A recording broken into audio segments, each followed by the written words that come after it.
Saudara-saudari semua, selamat pagi. Hari ini kita melihat 2 Raja-Raja pasal 9. Saya memberi tema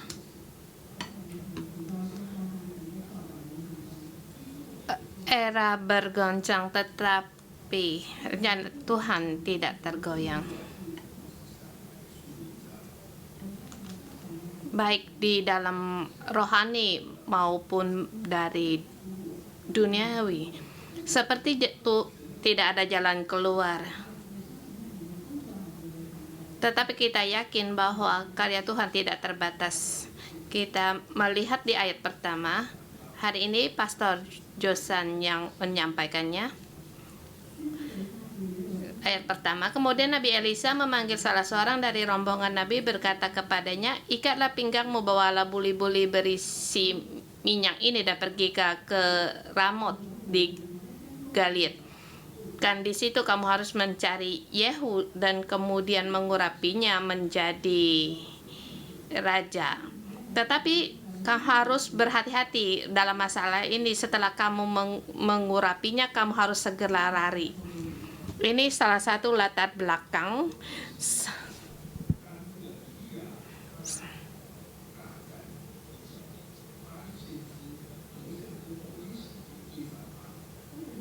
yaitu setelah 20 tahun yang lalu, setelah Elia membunuh para nabinya Isabel, kemudian Isabel mengejar dia. Kemudian Elia melarikan diri karena merasa lelah, ingin mati saja. Di Raja-Raja pasal 19, Tuhan berkata, Tuhan berfirman untuk mengerjakan beberapa perkara. Pertama, mengurapi Raja Aram. Kemudian Yehu, kemudian mengurapi Elisa.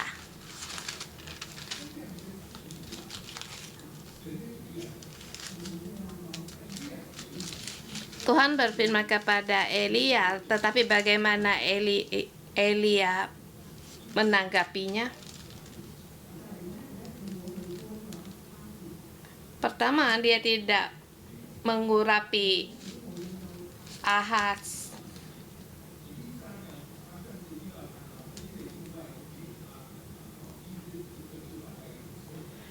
Dan juga Yehu, dia memakai jubahnya cuma sementara. Jadi dia hanya mengerjakan 2/3 atau 1/3 saja. Tugas yang diberikan kepada Elia itu datang pada sama Elisa. Elia bukannya tidak ingin mengerjakan, tetapi dia tidak mengerjakan semuanya. Zaman yang itu adalah Elia nabi yang terbesar. Saya berpikir kalau pilihan Tuhan juga demikian, kita bagaimana?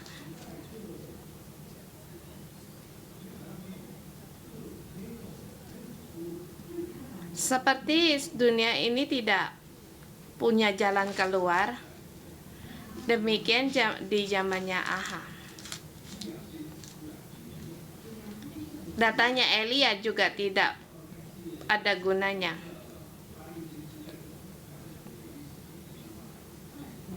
Dan menang sebentar, tapi dengan cepat dikejar oleh para nabinya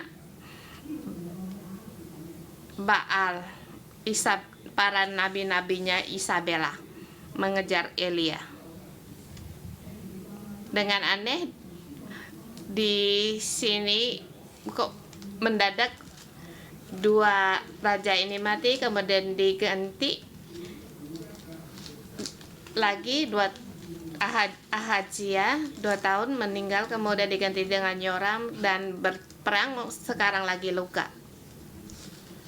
Makanya karya Tuhan itu tidak bisa dikendalikan sehingga sampai sekarang di zamannya Elisa.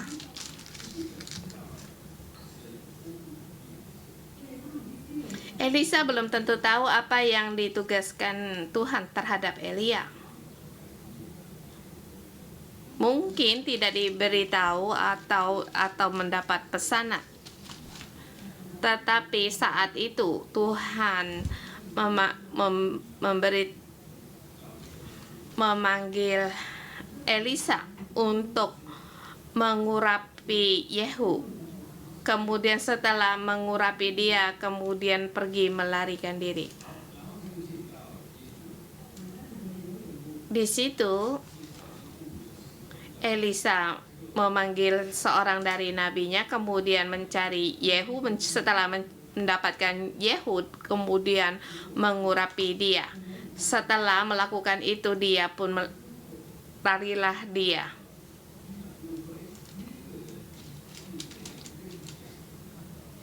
Setelah Nabi itu melarikan diri, seorang perwira bertanya kepadanya tadi, apakah orang itu datang, berkata, apakah kabar, mengapa orang gila itu datang kepadanya?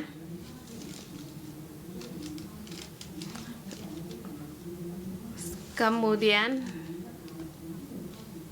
seperti dikatakan, apabila Yehu keluar mendapatkan pegawai-pegawai tuannya, berkatalah seorang kepadanya, apa kabar, apakah orang gila itu datang kepadamu? Jawab mereka, kamu sendiri mengenal orang itu dengan omongannya. Orang-orang pegawai itu juga mengenal orang itu. Maka di situ dikatakan dia orang gila, yaitu muridnya Elisa.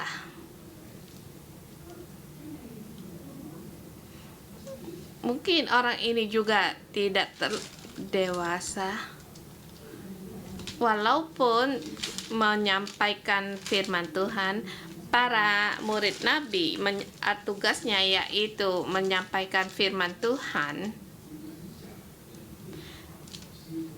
Tetapi kalau seorang yang pilihan Tuhan ini tidak matang atau tidak dewasa, apa yang disampaikan itu bisa membuat orang lain tidak percaya.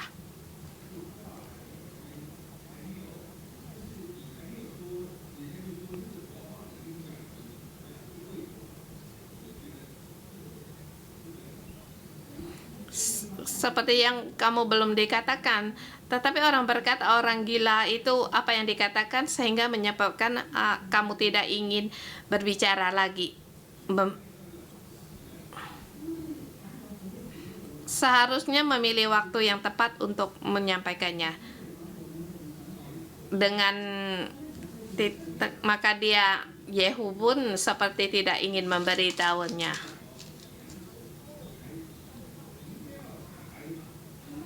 Iya, waktu dia seharusnya dengan gampang saja memberitahukan, tetapi dia ingin seperti meninggikan diri, tetapi tidak ingin memberitahukannya. Maka akhirnya dia pun berkata di ayat ke-11, di ayat 12 dikatakan, yaitu beginilah begitulah, kata demikianlah Tuhan, firman Tuhan telah kuurapi engkau menjadi raja atas Israel. Seperti ingin memberitahukan, tetapi akhirnya juga diberitahukan. Setelah dia memberitahukan kepada mereka, orang-orang itu percaya. Mungkin di dalam hatinya juga punya perasaan demikian, karena setelah diurapi bagaimana harus membereskannya karena pakaiannya penuh dengan minyak. Nggak mungkin berkata untuk mandi dulu, tunggu sebentar, pergi untuk mandi dulu. Orang tidak tahu apa yang kamu kerjakan, karena pengurapan itu sekujur tubuhnya juga basah dan juga punya bekas. Dengan gampang kita katakan itu sehari saatnya Tuhan. Jadi orang melihat bekas-bekas yang dia diurapi, maka setelah dia memberitahukan, maka segala terjadi dan Yehu pun menjadi raja. Dan kita melihat Elia tidak mengerjakan itu, tetapi Tuhan menggenapinya.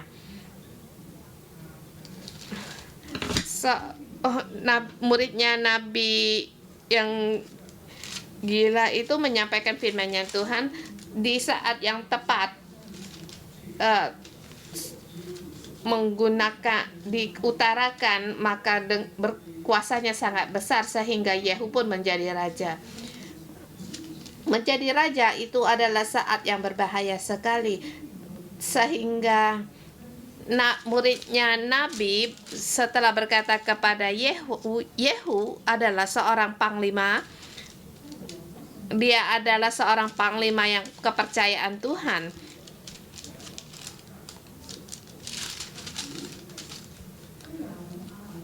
Pada saat Yoram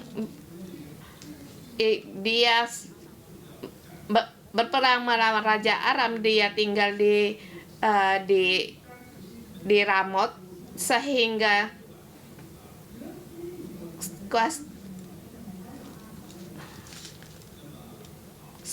cuma tinggal panglimanya. Kalau panglima itu tidak percaya apa yang dikatakan oleh nabi itu, maka dia akan segera membunuh nabi itu. Maka di sini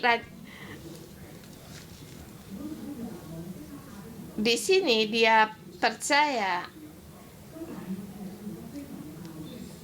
kalau demikianlah Yehu sampai suatu hari mengadakan kesepakatan melawan Yoram.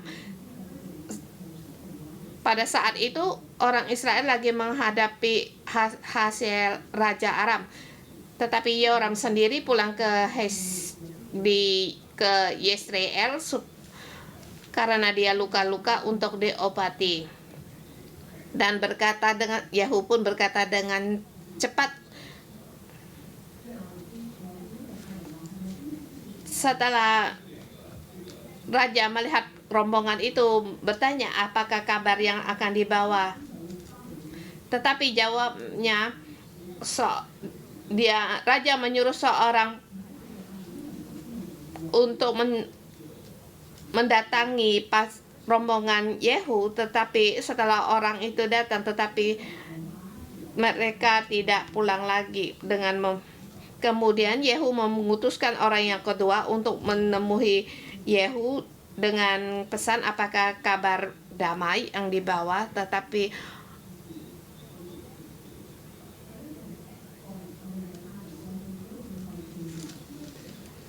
bahwa orang itu tidak pulang lagi. Maka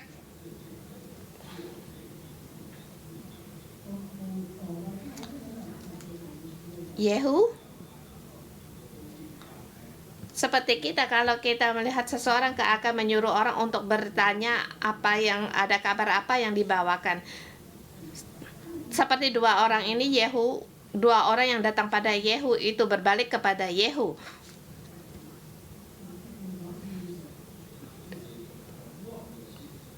Tuhan ingin melaksanakan apa yang ingin dia kerjakan dengan menggunakan nabi ini itu. Di situ kita melihat nabi Yehu berkata satu kata yang tepat pada saat dua raja dibunuh. Di ayat 25 dikatakan,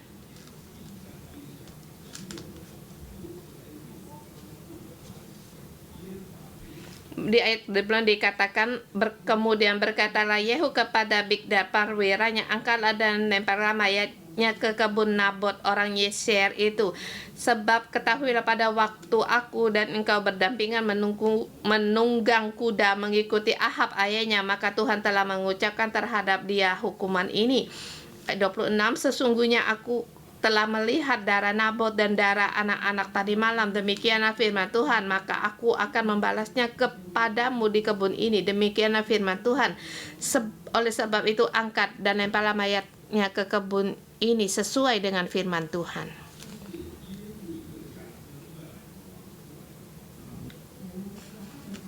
Yehu dengan keretanya melihat dua raja ini dan membunuh dua raja ini, dan memberitahukan bahwa nubuat dari dan kamu harus ingat akan nubuat yang 20 tahun yang lalu. Pada saat Ahab mengambil kebunnya Nabot, Elia menemukan dia dan menyatakan penghakiman atas Ahab.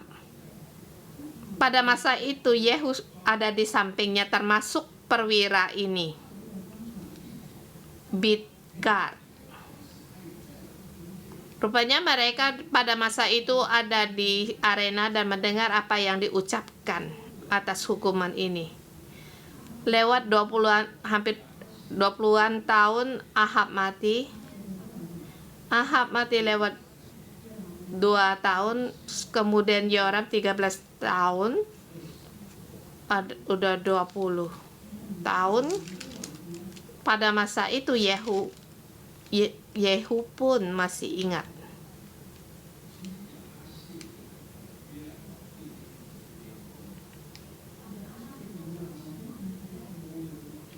Tak ada tanggapan atas kematian Ahazia, raja Yahuda dan rajanya Israel.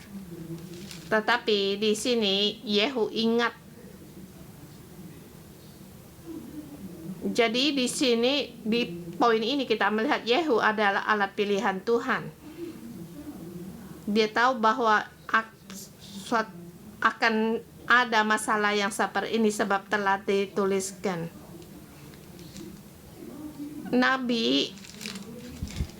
Murid Nabi memberitahukan kepadanya akan nubuat ini, maka dia pun percaya. Jadi Yehu adalah orang yang percaya. Dia adalah alat yang disediakan Tuhan. Pada saat ia membunuh Raja Yoram, dia mengingatkan akan perwiranya. Jadi seluruh peristiwa itu berjalan dengan cepat.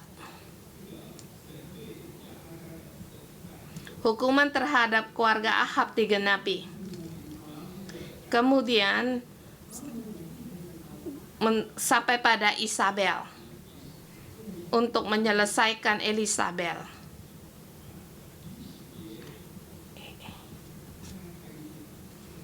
Kita melihat Isabel, kelakuannya seperti dikatakan di ayat 30, sesampainya Yehu ke Israel, ketika Isabel mendengar itu, ia mencalak matanya, dihiasi kepalanya, lalu ia menjenguk dari jendela. Dan pada waktu Yehu masuk ke gerbang, berserulah Isabel, bagaimana selamatkah Zimri, pembunuh tuannya itu? Jadi di sini dia disebut Zimri, yaitu Zimri yang 20 tahun yang lalu. Seperti Zimri berawal kepada raja dan membunuh raja masa itu, tapi dia sendiri tidak juga mati. Maka dengan sikapnya dikatakan bagaimana selamatkan Zimri, pembunuh tuannya itu. Kelakuanmu sama dengan Zimri yang 20 tahun yang lalu. Isabel tahu bahwa Raja Yoram telah dibunuh. Dan dia berkata, selamatkah?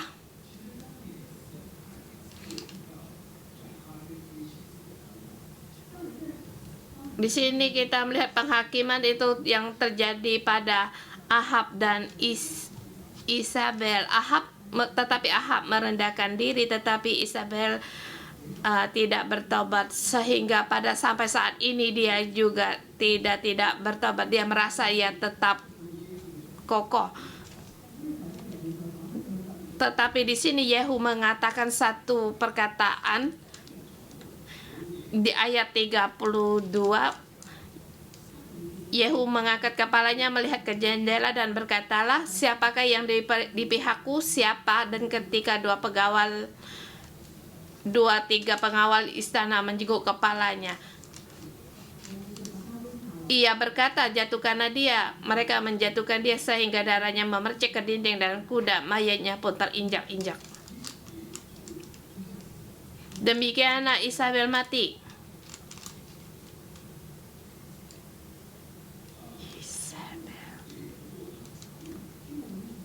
Dan siapa yang melakukannya? Yaitu para pegawai istana yang menjenguk jari kepalanya. Yaitu tiga pengawal yang pegawai istana menjenguk kepadanya. Mereka pun tahu bahwa saatnya ini Yehu menjadi raja.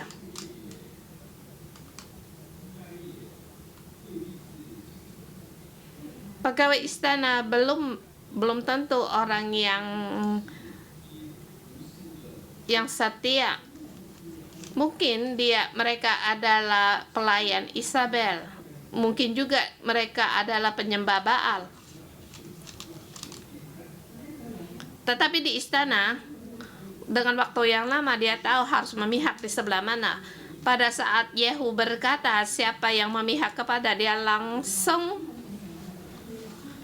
memilih memihak sebelah mana. Kalau dia tidak bisa, Yehu naik, mungkin mereka pun akan dibunuh.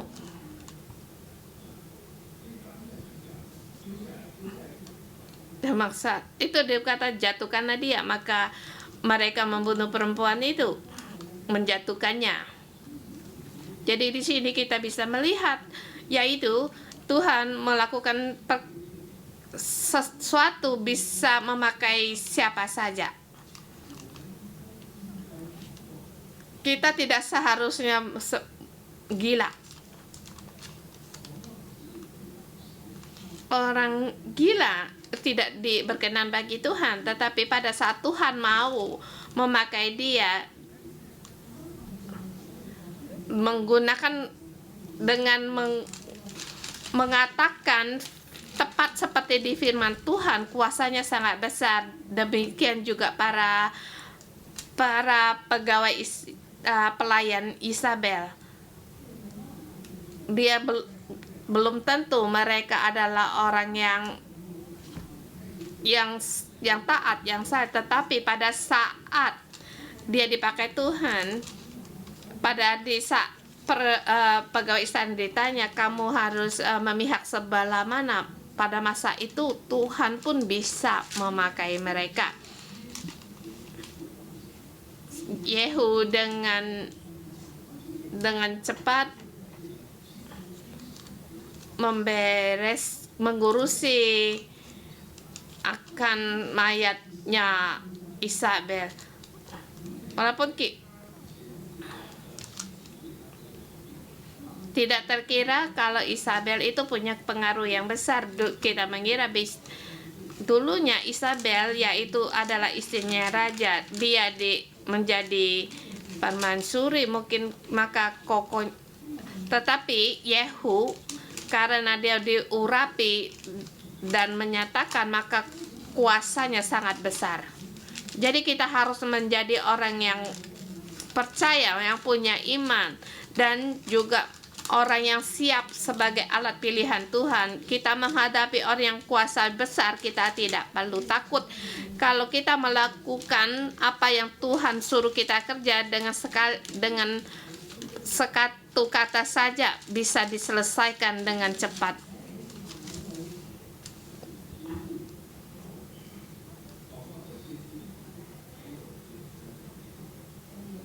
Yehu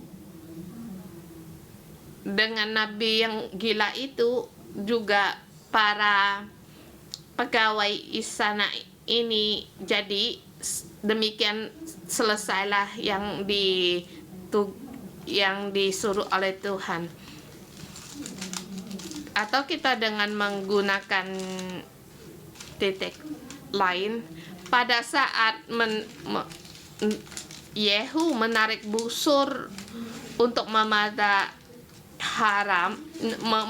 Aram, tetapi di sini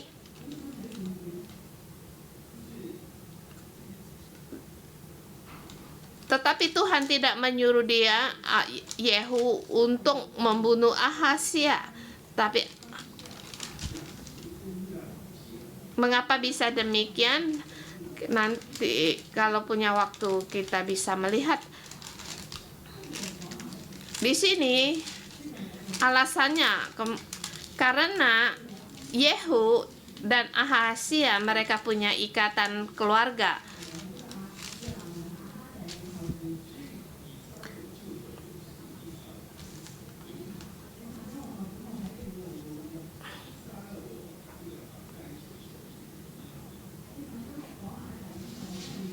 Seperti Ahazia adalah Yoram adalah pamannya Ahazia. Jadi seperti karena kamu membunuh kerabatku, maka aku pun harus membereskan kamu.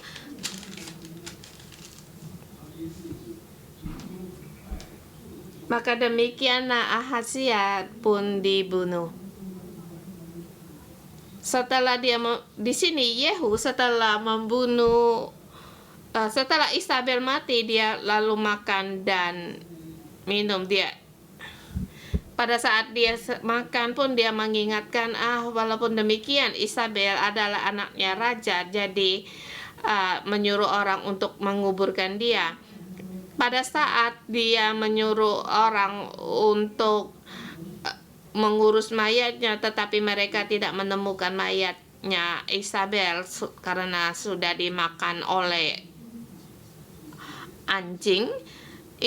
Maka di sini pun Yehu memberitahukan kepada mereka, memang beginilah firman Tuhan yang diucapkan.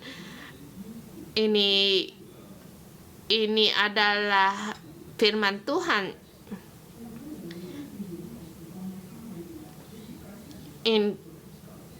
Yehu menaruh segala firman Tuhan di dalam hatinya. Dia tidak seperti merasa bersalah. Dia membunuh orang, kemudian melemparkan mayatnya di kebun dan dagingnya dimakan oleh anjing. Dia merasa ini bukan bersalah karena Yehu ingat demikianlah firman yang telah diucapkan pada masa lalu. Jadi kita melihat Yehu adalah orang yang disiapkan oleh Tuhan. Terhadap firman-Nya Tuhan diingatnya. Dan juga dia orang yang setia terhadap apa yang harus dia lakukan. Pada saat datangnya firman Tuhan kepadanya, saya merasa mungkin dia tidak ingin cepat untuk segera diselesaikan. Tetapi karena pada suatu hari, suatu saat datang rombongan nabi seperti kelihatannya yang tidak baik. Tetapi kalau Elia yang datang itu sungguh baik. Mungkin kalian akan kalau Elia yang berkata, maka orang akan percaya, tetapi ini nabi yang gila. Jadi penampilannya tidak baik. Jadi lebih baik tidak beritahu aja, sebab bagaimanapun dia orang ngomong, bagaimana dia memberitahukan orang tidak percaya, baiknya kamu sendiri yang memberitahukannya. Demikianlah kejadian itu terjadi, satu yang tidak kita pikirkan kalau Tuhan memakai kamu. Mungkin kamu adalah Yehu. Firman itu kamu simpan di dalam hatimu dan kamu masih percaya. Atau mungkin kamu adalah orang yang gila itu, hidup penuh dengan masalah, tetapi rindu akan karunia dan kasih karunia Tuhan, tetap tidak dewasa, bahkan namamu pun tidak diingatkan. Atau mungkin kamu adalah pegawai pelayan Isabel, tetapi Tuhan bisa memakaimu. Jadi kita mohon Tuhan untuk membantu kita. Walaupun keadaan kita sangatlah jelek, baik di duniawi atau rohani sangatlah jelek, kita merasa tidak punya harapan, tetapi Tuhan kalau ingin melakukan sesuatu pasti akan terjadi. Kita mohon Tuhan untuk membantu kita. Mari kita menyembah Tuhan kita.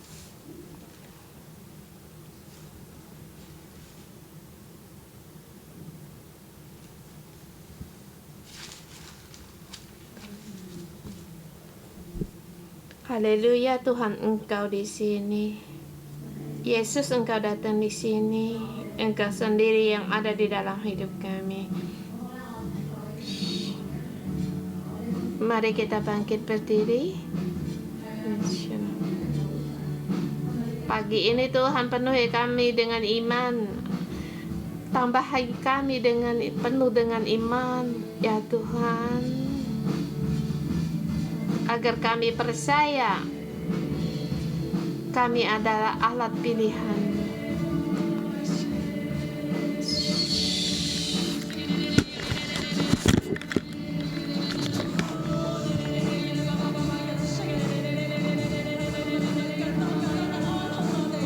Lebih banyak lagi rindukan akan Roh Kudus.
Tuhan kami memuji-Mu.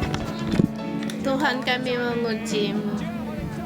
Karya-Mu tidak terbatas.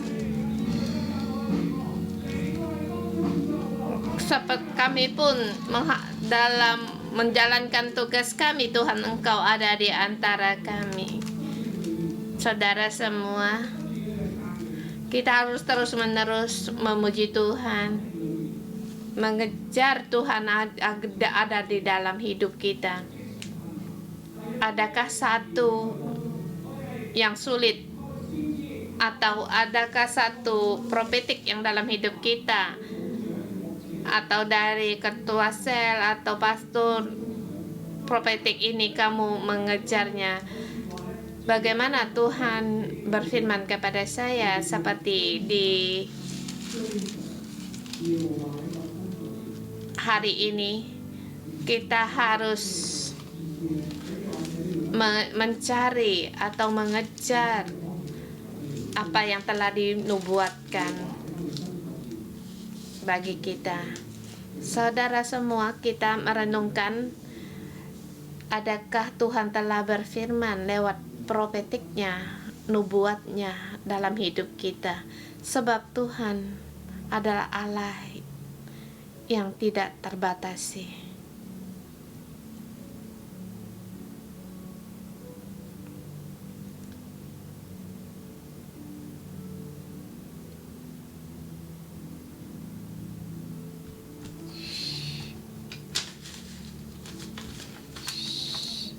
Yesus, kami bersyukur dan berterima kasih. Tuhan, terima kasih Engkau masih berfirman. Firman-Mu dari dulu, sekarang, dan selamanya. Firman-Mu adalah terang bagi jalan kami. Yesus, kami terima kasih karena Engkau, kami datang di gereja 611, Engkau membawakan aku lewat malaikat yang Kau berikan kepada Engkau.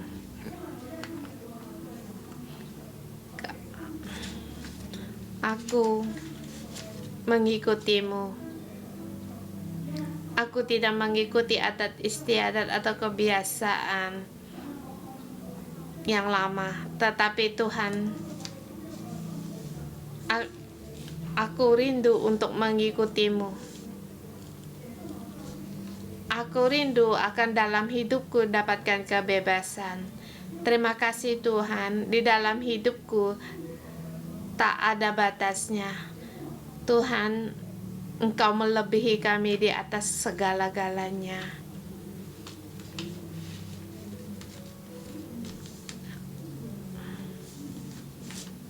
Allah Bapa, saya bersyukur waktu saya datang di 611 seperti yang dinubuatkan. Tuhan, apa yang Engkau firmankan, Tuhan, semuanya akan tergenapi, walaupun menggunakan waktu bertahun-tahun. Tetapi Tuhan, keinginan-Mu akan terjadi. Seperti saya, waktu Engkau bilang akan diutus ke Chongzhou, tetapi Tuhan, setelah bertahun-tahun, sekaranglah saatnya Engkau menepati semua ini. Tuhan, karena firman-Mu Tuhan, saya tunduk taat selamanya. Engkau mau membawa aku selangkah demi selangkah untuk masuk dalam rencana-Mu. Tuhan, terima kasih di pagi ini, agar kami pagi ini untuk mengejar kembali apa yang Tuhan firmankan ke dalam hidup saya dan keinginan-Mu dalam doa. Saya tahu banyak orang mungkin mendengar bahwa dalam hidupnya ada rencana Tuhan yang indah. Pada kamu menerima ini, kamu bergembira, penuh harapan. Tetapi terus dalam waktu terus melangkah, mendapatkan kesusahan, halangan, kamu merasa tidak mungkin dalam hidupku akan terjadi. Tuhan, engkau bercanda, bahkan kau merasa nubuat ini adalah salah, maka kamu membuang saja akan firman ini. Bahkan kamu tidak akan berdoa lagi akan doa ini. Tetapi Tuhan berfirman kepadamu di hari ini, anakku, aku serius terhadapmu. Kamu harus percaya, kejarlah apa yang aku firmankan terhadapmu. Baik kamu sendiri menerima ataupun ada nabi yang berdoa untukmu. Anakku, semua kata-kata ini adalah datang dariku. Jangan kecewa, jangan putus asa. Engkau adalah pilihanku, dan pilihanku aku tidak akan menyesal. Saudara semua, kalau kamu pernah menerima dan bahkan kamu saat ini kamu putus asa, tidak percaya, sekarang kamu kembali berkata, Tuhan, aku percaya, dan bilanglah pada Tuhan, aku berpegang pada firman-Mu dan percaya akan firman-Mu, dan aku harus masuk dalam rencana-Mu. Yesus, begitu besar ya Bapak, akan semuanya digenapi. Aku percaya Tuhan. Aku percaya Tuhan akan semua firman yang telah aku terima. Yesus, berilah agar hati kami yang taat, walau keadaan bagaimanapun, panggilan-Mu tidak akan berubah. Tuhan, agar kami berpegang pada panggilan-Mu terhadap aku, baik keadaan bagaimanapun berubah, tetapi pada saat aku berpegang pada firman-Mu, aku percaya akan Engkau. Aku tidak percaya akan keadaan, tidak percaya akan dunia ini. Tuhan, walaupun saat ini ingin menyerah, tetapi Tuhan, aku melihat begitu besar anugerah dalam hidupku. Segala ketakutan, kekhawatiran ini yang menyanggah dalam hidupku. Tuhan, terima kasih Engkau tidak membiarkan aku saja. Siapakah aku? Tetapi Tuhan, Engkau tidak membiarkan, bahkan melupakan aku. Tuhan, berilah aku lebih kembali melihat panggilan dari-Mu dan melihat begitu ajaib karya-Mu di dalam hidupku. Dan firman-Mu itu adalah nyata, kuasa-Mu penuh dengan kuasa. Tuhan, saudara semua, mari kita bangkit. Kita dengan iman kita percaya. Pada saat kita lemah, kita tidak percaya, kita berdoa, kita percaya, kita berdiri, kita percaya akan segala firman yang telah, nubuat yang telah diberikan Tuhan, dan katakan semua itu akan terjadi.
Ya Tuhan, kami datang di hadapan-Mu Tuhan.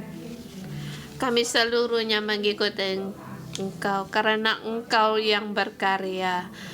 Walaupun hati kami tidak sempurna, tetapi Tuhan, kami berpegang pada firman-Mu, datang di hadapan-Mu, dan berpegang akan nubuat yang Engkau berikan ke dalam hidupku. Dan kami yakin akan yang Engkau firmankan itu akan terjadi. Dan Tuhan, terima kasih Engkau menyiapkan aku sebagai alat pilihan-Mu. Saudara semua, kita mendengar nubuat dari Pastor Nubuat dan Pastor Debbie, karena mereka adalah yang sering-sering berdoa. Dari ayat ini kita merasa kata Elisa mulai membuka jalan bagi Yehu. Dia sekali membunuh 3 raja, termasuk Isabel. Dan juga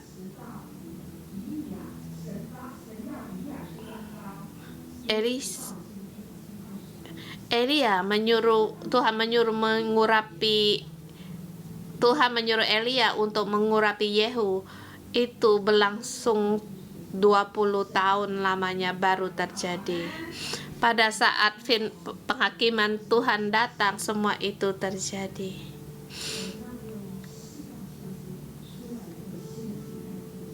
Tuhan memberi 611 untuk menyampaikan nubuatnya. Mari kita berdoa. Kita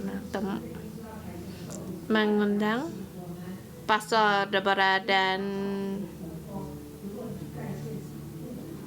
Pastor Debbie dan para pendoa gereja untuk mengelilingi mereka.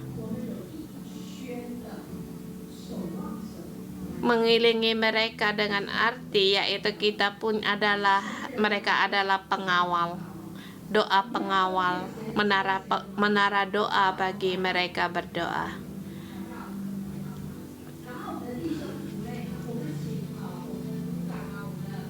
Kita mengundang menara doa gereja untuk berdoa untuk mereka.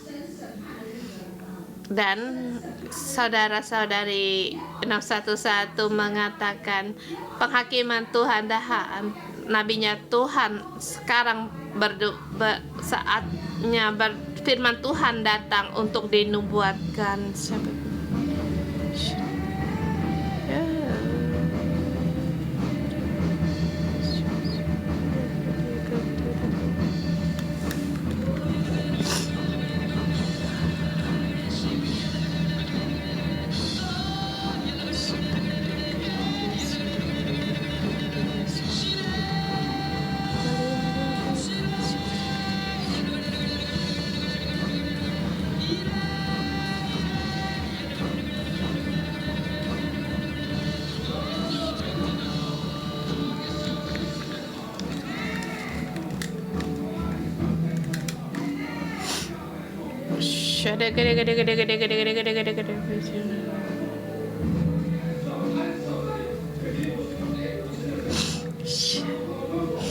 Tuhan, Engkau mengurapi Pastor Deborah dan Pastor Debbie.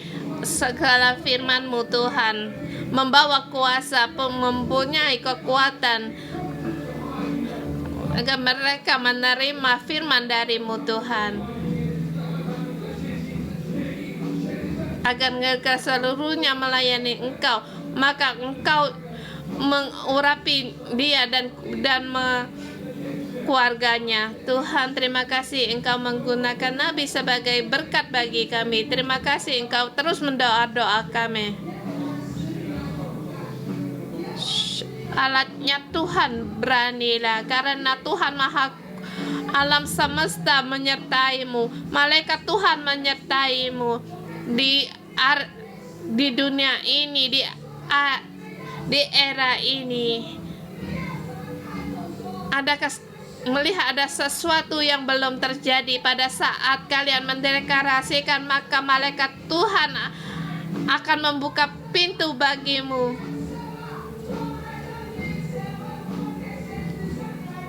Tuhan, kami berdoa, Tuhan, Engkau melindungi mereka, mengelilingi mereka ya Tuhan, mengelilingi nabi-Mu, berbicaralah bagi di dunia era sekarang sekali. Damaikah ke dalam nama Tuhan Yesus mendeklarasikan penghakiman Tuhan datang, penghakiman Tuhan. Firman Tuhan pasti akan terjadi, tergenapi di masa sekarang, di era sekarang. Dalam nama Tuhan Yesus kami mendeklarasikan, berdoa, amin.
Haleluya. Kita terima Tuhan, berkat Tuhan, dalam nama Tuhan Yesus saya memberkatimu. Engkau sebagai alat pilihan Tuhan yang dipakai, sebagai dalam nama Tuhan Yesus memberkatimu dengan berani dan iman berpegang pada firman Tuhan. Dunia berubah karena kamu. Walaupun yang dilihatmu penuh dengan kegelapan, tetapi saya mendeklarasikan karena kamu adalah alatnya Tuhan, akan memperkembang luaskan akan kerajaan surga. Dalam nama Tuhan Yesus memberkatimu, amin.